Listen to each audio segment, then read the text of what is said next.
My girlfriend said, "Seriously? You're mad I forgot our date night?" After standing me up for the third time, I said, "Not mad, just reminded." Then I made sure she'd never forget another date again. When she saw my calendar update, I-30 male sat at Enzo's for an hour and 20 minutes last Friday. Had a reservation for 7 p.m., ordered wine, told the waiter my girlfriend was running late. By 8:20, I paid for my wine, tipped generously for occupying the table, and left. No angry texts, no calls, just went home. My girlfriend Zara, 28, texted me at 11:30 p.m. Babe, just saw her text about dinner. Was it Petra's B-Day thing? You still up?" I responded, "No worries, sleep well." She showed up at my apartment the next morning with coffee and pastries. Her version of an apology. "I'm so sorry about last night. Petra surprised us with this whole escape room thing, and I totally lost track of time. You know how I am with my phone when I'm having fun." "It's fine," I said, taking the coffee. "You're not mad?" "Nope." She studied my face. "You sure? You seem off." "I'm sure. These things happen. Here's the thing, they do happen." Specifically, they'd happened twice before in the past 2 months. Our anniversary dinner, she forgot because her coworker invited her to a wine tasting. Concert tickets I'd bought months in advance. She double-booked a spa day with her mom. Each time, same pattern. Forgot, apologized with treats, I forgave, cycle continued. But this third time hit different. Not because I was angrier, because I finally saw the pattern clearly. I wasn't a priority. I was a calendar item that could be bumped. "So we're good?" she asked, already scrolling through her phone. "Yeah, we're good." She smiled, kissed my cheek. "You're the best." "Oh, Sienna's having a thing next Friday, but I'll try to keep it short so we can hang after." Next Friday was our standing date night. Had been for over a year. Every Friday, unless discussed in advance, we had plans. Movies, dinner, even just takeout at home. It was our thing. "Actually," I said, "let's talk about Friday date nights." She looked up from her phone. "What about them?" "I think we should cancel them." Her face went through several expressions. "Cancel? Our date nights? Why? They don't seem to be working with your schedule. Too much pressure trying to remember them every week." "Babe," I said I was sorry. "You can't punish me forever for a few mistakes." "I'm not punishing you. I'm adapting to reality. You have a busy social life. That's fine. Let's just remove the obligation." She set down her phone completely. First time that morning. "I don't want to cancel date nights, I just sometimes things come up." "Things always come up for you. That's okay. Some people aren't calendar people. I'm totally a calendar person. Look." She showed me her phone calendar, full of brunches, parties, gym classes, work events, no Friday date nights marked. "Interesting," I said. "What?" "Nothing. Just interesting." She left that morning confused but seemingly relieved. No big fight, no drama, just resolution. That night, I updated my Google Calendar, removed all our Friday date nights, then I added something new.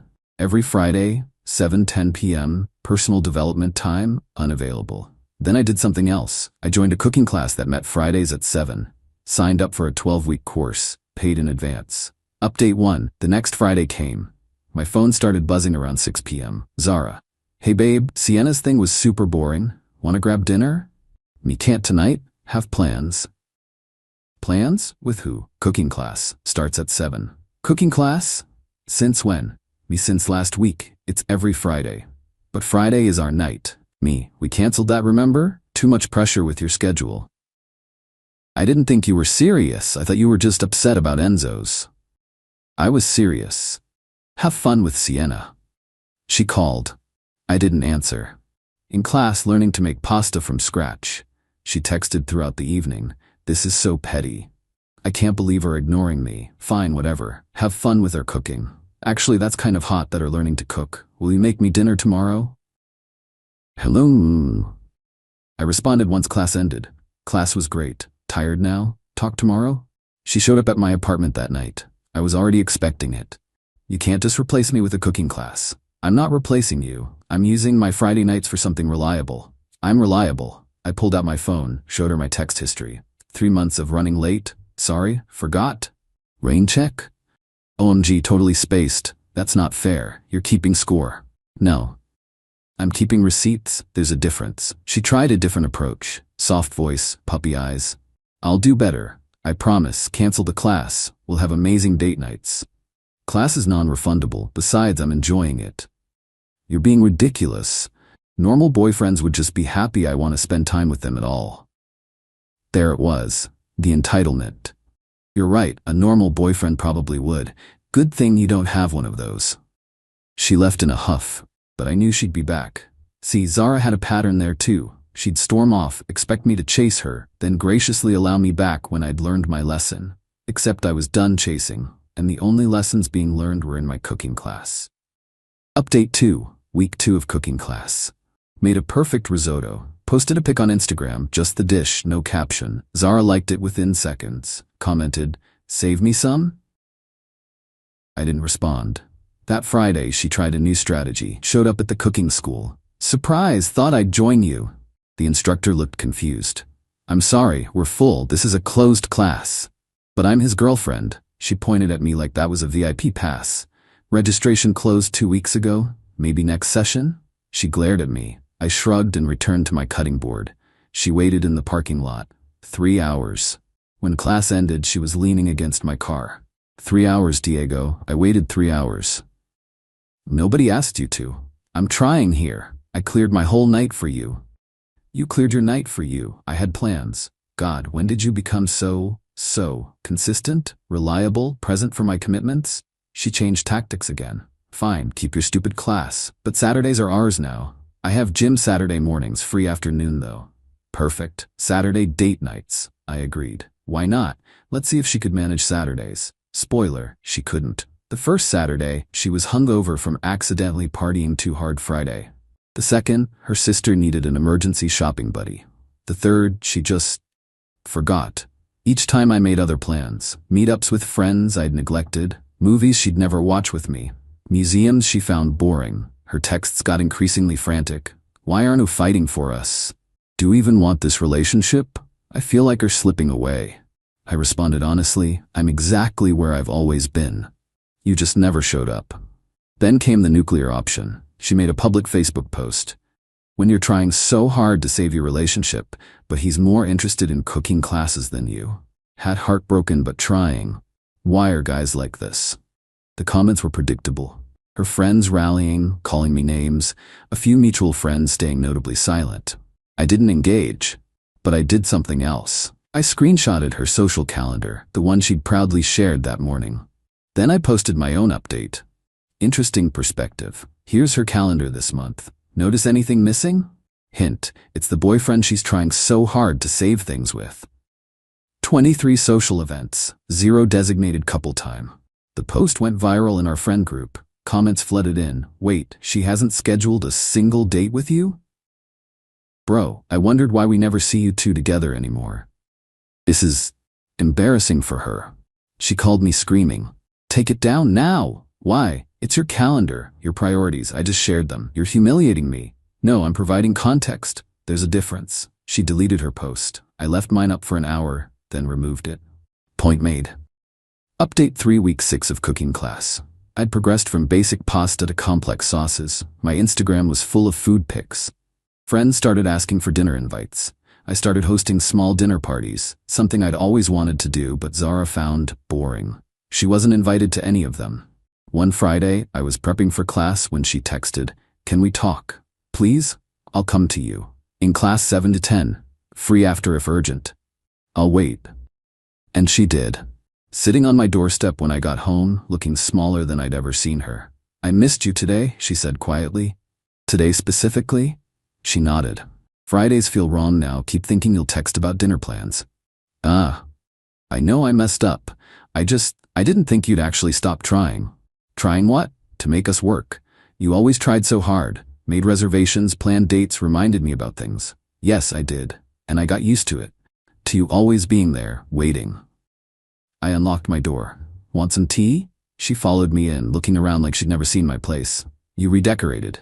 "Do things." New art from the markets I'd explored solo. Cookbook collection growing. Plants she'd said would die thriving. I made tea while she sat at my kitchen island, the one she'd never used because we always ate out or ordered in. "I keep making plans for Fridays," she said, then remembering you won't be there. "How's that feel?" "Empty. Really empty." "Yeah, I know that feeling." She looked at me then. really looked. You were lonely, even when we were together. Yep. I made you lonely. I sipped my tea, didn't confirm or deny. I scheduled you in, she said suddenly. What? She pulled out her phone, showed me her calendar. Every Friday marked date night with Diego, do not book. When? 3 weeks ago, after you posted that thing. And I've kept them clear. But you're never free. I'm in class. I know, I just thought, maybe if I showed you. Showed me what? That you can use a calendar? I knew you could. You scheduled 23 other things that month. She flinched. I prioritized wrong. You prioritized exactly what mattered to you, and that's fine, but I decided to do the same. So what now? We just exist separately? I don't know, Zara. What do you want? She was quiet for a long time. I want Fridays back. I want to matter enough that you'll skip class for me. I mattered enough to skip 23 events? Silence. I won't skip commitments I've made, I continued. Not for someone who couldn't remember the ones we made. She left that night without dramatics, no ultimatums, just quiet acceptance that she'd trained me to not wait for her, and now I wouldn't. Final update: the choice. My cooking class ended week 12. Final class was each student preparing a full meal for guests. I invited 2 friends from my hiking group. Zara texted that morning. Congrats on finishing class. Proud of you. Thanks. What's next? Another class? Haven't decided. Maybe we could do something together? Fridays? I thought about it, really did. 12 weeks of consistency, of showing up, of keeping her calendar clear. I'll think about it. That Friday, first one without class, I kept my evening free. Partly to see what I'd do with it, partly curious if she'd remember. At 5 p.m. she texted, "Hey, still thinking? I kept tonight open just in case. What did you have in mind? Anything you want, your choice. How about you plan something? Show me what you think a good date night looks like." Really? Okay, give me an hour.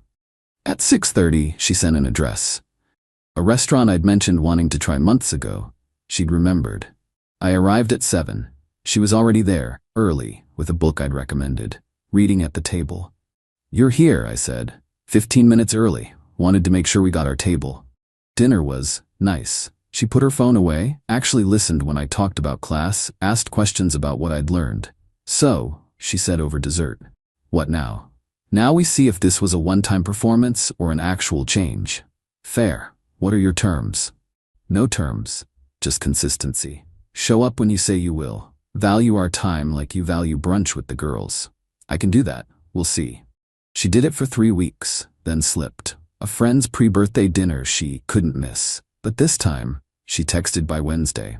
"I know Friday is ours, but Lena's doing this thing. Can we do Thursday instead?" Progress. We're not back together. Not really. We're figuring it out. She schedules me in now, properly, like her other commitments. I don't wait around when she slips up. The cooking class led to a monthly supper club with friends. She comes sometimes, when she remembers, when she prioritizes it. The difference is, now when she doesn't show, I still eat. Turned out, I never needed her to remember date night. I needed to remember I was worth showing up for, with or without her. She learned her lesson. Not through punishment or revenge, but through experiencing exactly what she'd put me through, looking forward to something with someone who wasn't there. And me? I learned to make a killer risotto, and that sometimes the best response to being forgotten is to become unforgettable, not to them, but to yourself. Edit. Since people keep asking, yes, we're still figuring it out. 6 months later. She's better about showing up, about 80% success rate. I've maintained my boundaries. We don't live together, and I keep my own schedule full. It's not the relationship I originally wanted, but it's the one that actually works. Sometimes people can change, but only when they realize what they've lost. And sometimes what they've lost is the person who'd always wait for them.